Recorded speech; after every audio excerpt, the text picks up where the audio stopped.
Congratulation Bangladesh ইসলামী ছাত্র শিবির এক ঐতিহাসিক বিজয়ের ঠিক দ্বার প্রান্তে। আমি যখন নিউজটি আপলোড করছি তখন ভোট গণনা চলছে, একদিকে অভিযোগ পাল্টা অভিযোগ আছে, মিছিলও হচ্ছে ছাত্রদলের নেতৃত্বে।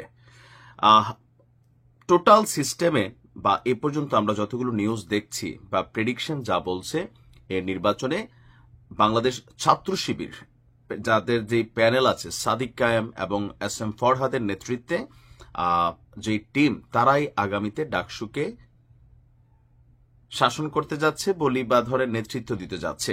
তো অলরেডি ফলাফলটা কাউন্টিং অবস্থায় বেশ কিছু গোলযোগের বিষয় আমরা দেখলাম, যে ছাত্রদলের ঢাবির যিনি সম্ভবত সভাপতি আছেন, তার সাথে ভিসির উত্তপ্ত বাক্য বিনিময়, টেবিলে থাবড় চাবড়, এগুলো নজরে আসছে।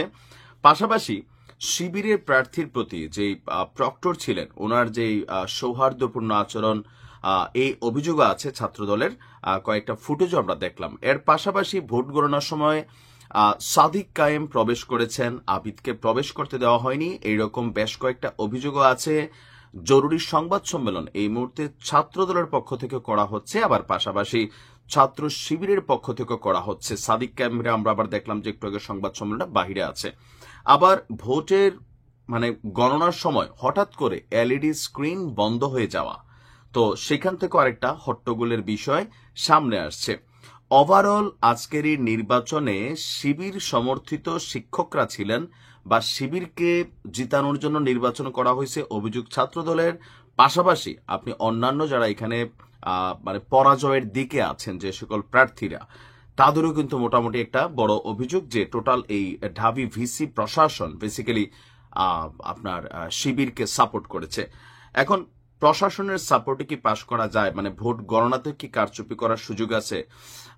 এই জায়গাতে কিন্তু সুযোগ নেই। মোট কথা হচ্ছে ভোটাররা, স্টুডেন্টরা যাকে ভোট দিয়েছে সেই ভোটটা সুষ্ঠুভাবে গণনা হচ্ছে, সেইটা হচ্ছে জরুরি। তো ওভারঅল দেখেন, যারা পরাজিত হয় তাদের কাছে নানান বক্তব্য থাকে, তবে শিবিরের যে বিজয়টা, আমি জানি না যে একটু পরে আমাকে ভিডিওটা ডিলিট করতে হবে কিনা, কিন্তু টোটাল পারসেপশন আমি যতগুলো গণমাধ্যমকে দেখছি বা পরিচিত বেশ কয়েকজন যারা ঢাবিতে কানেক্টেড আছেন, প্রত্যেকেরই বক্তব্য যে ভাই ইনশাল্লাহ দোয়া রাখবেন, ছাত্র শিবিরের যে প্যানেল সেটাই বিজয়ী হতে যাচ্ছে। এখন তারা আগে থেকে কিভাবে জানে? আগে থেকে জানে না, তারা তাদের যে ভোট ব্যাংক সামহাউ, এখানে 39,000 সামথিং যে ভোট ব্যাংক ছিল, পুরো ভোটটা কিন্তু কাস্ট হয় নাই। টোটাল 60 থেকে 70%, কোনো কোনো কেন্দ্রে একটু বেশি, কোনো কোনো কেন্দ্রে একটু কম। ওভারঅল 60 থেকে 70% স্টুডেন্টরা ভোট দিয়েছে। আর এখানে সারাদিন তো অভিযোগ ছিলই, এখনো অভিযোগ নিয়ে আলোচনা চলছে। তবে অগ্রিম যে বার্তা চলে আসছে যে শিবির বিজয়ী হতে যাচ্ছে, এটা আর কিছুক্ষণ পরে আনুষ্ঠানিকভাবে ঘোষণা করা হবে। যদিও ঢাবির আশেপাশে আমরা রাজনৈতিক দলগুলোর নেতাকর্মীদের দেখতে পাচ্ছি। ছাত্রদলের বক্তব্য, সারা বাংলাদেশ থেকে শিবিরের নেতাকর্মীরা সেখানে আসছে, ঘেরাও করে রাখছে। আবার ছাত্রদলের বিরুদ্ধে শিবিরের বক্তব্য যে মির্জা আব্বাস সাহেব কেন আসলেন, আবিদ কেন ভিতরে ঢুকলো, আবিদের বক্তব্য আমি তো ঢুকতে পারলাম না, আছে, এটা থাকবেই।